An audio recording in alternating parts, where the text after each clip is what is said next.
I want to talk about South Africa's economic meltdown, with potentially an IMF bailout looming.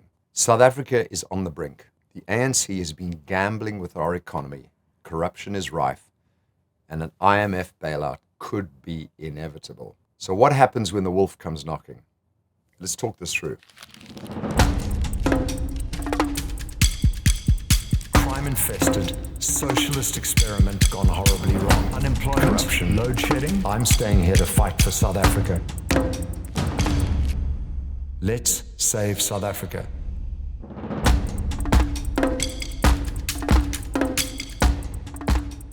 What's really happening in South Africa?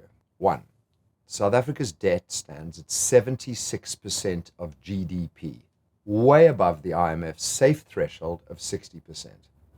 If debt becomes unpayable, South Africa has to apply for an IMF bailout, which will force the ANC to abandon its racist and socialist economic policies, marking the death of the National Democratic Revolution, NDR, and not a moment too soon in my view.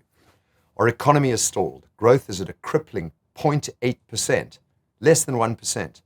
The economy is flatlining. And public sector, all ANC cadres, and mostly useless and incompetent people, are draining the country's finances. We have 1.3 million public servants, and they're paid 30% more than private workers. This bloated bureaucratic monster consumes 700 billion rand annually. State-owned enterprises, let's call them, rather, ANC-destroyed, state-owned disasters. The SOEs are bloated and bankrupt, and they're bleeding money through ANC corruption and mismanagement.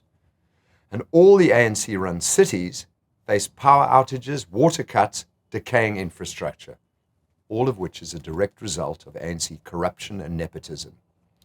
The DA knows how to run cities and provinces. The ANC only know how to break and steal. And taxes? Taxes. With South Africa already among the most taxed nations, what's the ANC's solution? Soak the rich again. So let me remind you, the GNU's non-ANC members strongly rejected the ANC's attempt to sneak in a 2% VAT increase at the last minute, and they are correctly demanding spending cuts instead. Enoch, you listening?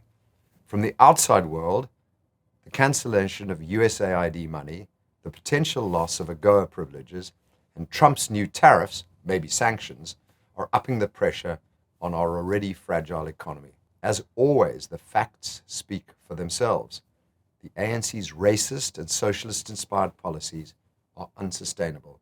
Free markets thrive. Countries with Judeo-Christian Western values always rank higher in health, happiness, and prosperity than the losers, the socialists. And if you believe otherwise, you either have a mental health problem or you're blind to reality. How long can South Africa borrow from the future to fund ANC's corruption today?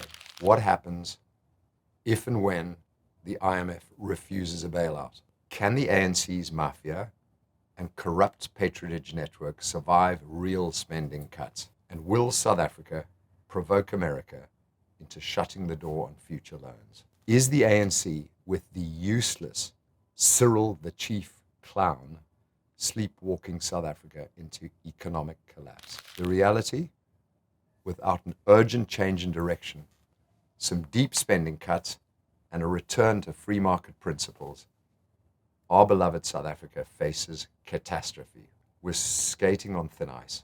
The water beneath, icy and deep.